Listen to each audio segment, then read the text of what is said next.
Hello, this is Morel Bernard with a short story, a love story, Angela. Okay, and by the way, please subscribe to the channel. Please subscribe to the channel and please share the video. Please share this video of a love story, Angela. I am a poor, paralyzed fella who for many years past has been confined to a bed or a sofa. For the last 6 years, I have occupied a small room, giving onto one side canals of Venice, and having no one about me but a deaf old woman who makes my bed and attends to my food. And there I eke out a poor income of about £30 a year by making watercolour drawings of flowers and fruit. They are the cheapest models in Venice. And these I send to a friend in London who sells them to a dealer for small sums. But on the whole, I am happy and content. It is necessary that I should describe the position of my room rather minutely. Its only window is about 5 feet above the water of the canal, and above it the house projects some 6 feet and overhangs the water, the projecting portion being supported by stout piles driven into the bed of the canal. This arrangement has the disadvantage, among others, of so limiting my upward view that I am unable to see more than about 10 feet of the height of the house immediately opposite to me, although by reaching as far out of the window as my infirmity will permit, I can see for a considerable distance up and down the canal, which does not exceed 15 feet in width. But although I can see but little of the material house opposite, I can see its reflection upside down in the canal, and I take a good deal of inverted interest in such of its inhabitants as show themselves from time to time, always upside down, on its balconies and at its windows. When I first occupied my room about 6 years ago, my attention was directed to the reflection of a little girl of 13 or so, as nearly as I could judge anyway, who passed every day on a balcony just above the upward range of my limited view. She had a glass of flowers and a crucifix on a little table by her side, and as she sat there in fine weather, from early morning until dark, working assiduously all the time, I concluded that she earned her living by needlework. She was certainly an industrious little girl, and as far as I could judge by her upside-down reflection, neat in her dress and pretty. She had an old mother, an invalid, who on warm days would sit on the balcony with her, and it interested me to see the little maid wrap the old lady in shawls and bring pillows for her chair and a stool for her feet, and every now and again lay down her work and kiss and fondle the old lady for half a minute, and then take up her work again. Time went by, and as the little maid grew up, her reflection grew down, and at last she was quite a little woman of, I suppose, 16 or 17. I can only work for a couple of hours or so in the brightest part of the day, so I had plenty of time on my hands in which to watch her movements and sufficient imagination to weave a little romance about her and to endow her with a beauty which, to a great extent, I had to take for granted. I saw or fancied that I could see that she began to take an interest in my reflection, which of course she could see as I could see hers. And one day, when it appeared to me that she was looking right at it, that is to say, when her reflection appeared to be looking right at me, I tried the desperate experiment of nodding to her, and to my intense delight, her reflection nodded in reply. And so, our two reflections became known to one another. It did not take me very long to fall in love with her, but a long time passed before I could make up my mind to do more than nod to her every morning when the old woman moved me from my bed to the sofa at the window, and again in the evening when the little maid left the balcony for that day. One day, however, when I saw her reflection looking at mine, I nodded to her and threw a flower into the canal. She nodded several times in return, and I saw her direct her mother's attention to the incident. Then every morning I threw a flower into the water for good morning, and another in the evening for good night. And I soon discovered that I had not altogether thrown them in vain, for one day she threw a flower to join mine, and she laughed and clapped her hands when she saw the two flowers join forces and float away together.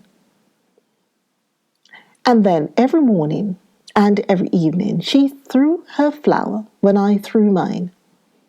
And when the two flowers met, she clapped her hands, and so did I. But when they were separated, as they sometimes were, owing to one of them having met an obstruction which did not catch the other, she threw up her hands in a pretty affectation of despair, which I tried to imitate, but in an English and unsuccessful fashion. And when they were rudely run down by a passing gondola, which happened not unfrequently, she pretended to cry, and I did the same. Then in pretty pantomime, she would point downwards to the sky to tell me that it was destiny that had caused the shipwreck of our flowers, and I, in pantomime, not nearly so pretty, would try to convey to her that destiny would be kinder next time, and that perhaps tomorrow our flowers would be more fortunate. And so the innocent courtship went on. One day she showed me her crucifix and kissed it, and thereupon I took a little silver crucifix that always stood by me and kissed that. And so she knew that we were one in religion. One day, the little maid did not appear on her balcony, and for several days I saw nothing of her.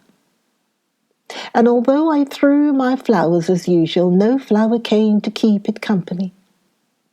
However, after a time, she reappeared, dressed in black and crying often, and then I knew that the poor child's mother was dead, and as far as I knew, she was alone in the world. The flowers came no more for many days, nor did she show any sign of recognition, but kept her eyes on her work, except when she placed her handkerchief to them. And opposite to her was the old lady's chair, and I could see that from time to time she would lay down her work and gaze at it, and then a flood of tears would come to her relief. But at last, one day, she roused herself to nod to me, and then her flower came, day by day, and my flower went forth to join it, and with varying fortunes the two flowers sailed away as of yore.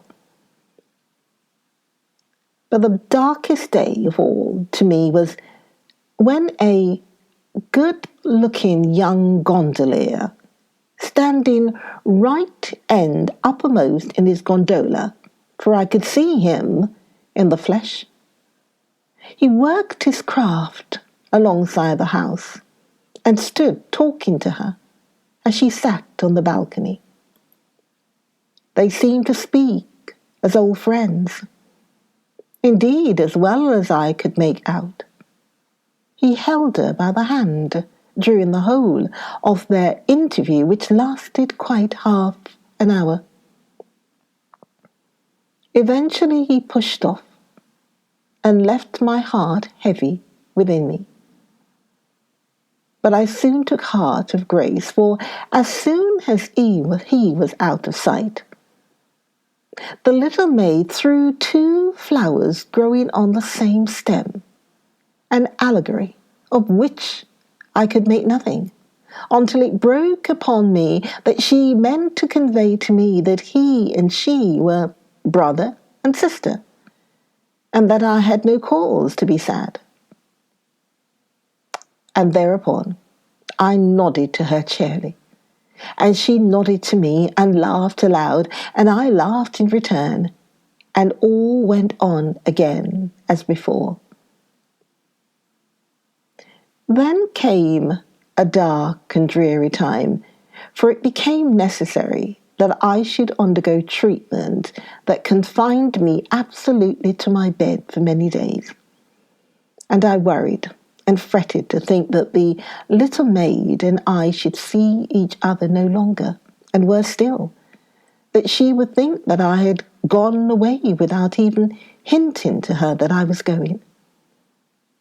And I lay awake at night, wondering how I could let her know the truth. And 50 plans flitted through my brain, all appearing to be feasible enough at night, but absolutely wild and impracticable in the morning. One day, and it was a bright day indeed for me, the old woman who tended me told me that a gondolier had inquired whether the English signor had gone away or had died.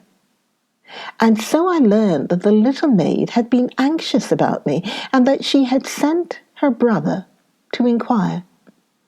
And the brother had no doubt taken to her the reason of my protracted absence from the window. From that day, and ever after during my 3 weeks of bed-keeping, a flower was found every morning on the ledge of my window, which was within easy reach of anyone in a boat. And when at last the day came when I could be moved, I took my accustomed place on my sofa at the window, and the little maid saw me, and stood on her head, so to speak, and clapped her hands upside down with a delight that was as eloquent as my right end up delight could be. And so, the first time the gondolier passed my window, I beckoned to him, and he pushed alongside and told me, with many bright smiles, that he was glad indeed to see me well again. Then I thanked him and his sister for their many kind thoughts about me during my retreat. And I then learned from him that her name was Angela, and that she was the best and purest maiden in all Venice, and that anyone might think himself happy indeed who could call her sister, but that he was happier even than her brother, for he was to be married to her, and indeed they were to be married the next day. Thereupon my heart seemed to swell to bursting, and the blood rushed through my veins so that I could hear it and nothing else for a while. I managed at last to stammer forth some words of awkward congratulation, and he left me, singing merrily, asking permission to bring his bride to see me on the morrow as they returned from church. "For," said he, "my Angela has known you very long, ever since she was a child, and she has often spoken to me of the poor Englishman who was a good Catholic, and who lay all day long for years and years on a sofa at a window. And she had said over and over again how dearly she wished she could speak to him and comfort him. And one day, when you threw a flower into the canal, she asked me whether she might throw another. And I told her yes, for he would understand that it meant sympathy for one sorely afflicted. And so I learned that it was pity and not love, except indeed such love as is akin to pity, that prompted her to interest herself in my welfare, and there was an end of it all. For the two flowers that I thought were on one stem were two flowers tied together, but I could not tell that, and they were meant to indicate that she and the Gondolier were affianced together as lovers, and my expressed pleasure at this symbol delighted her, for she took it to mean that I rejoiced in her happiness.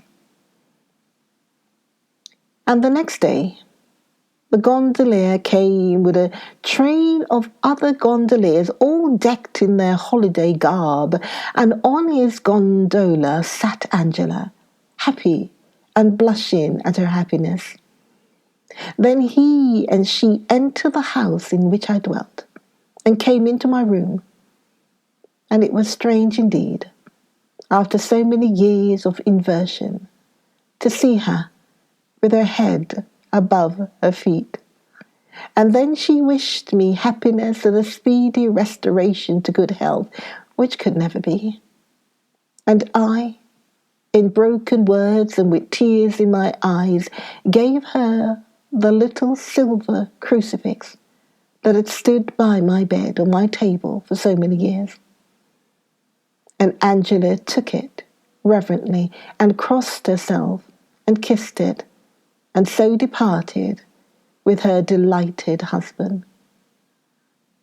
And as I heard the song of the gondolas as they went their way, the song dying away in the distance as the shadows of the sundown closed around me, I felt that they were singing the requiem of the only love that had ever entered my heart. Story.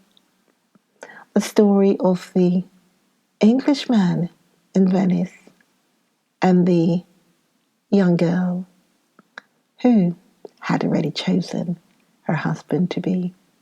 story of Angela.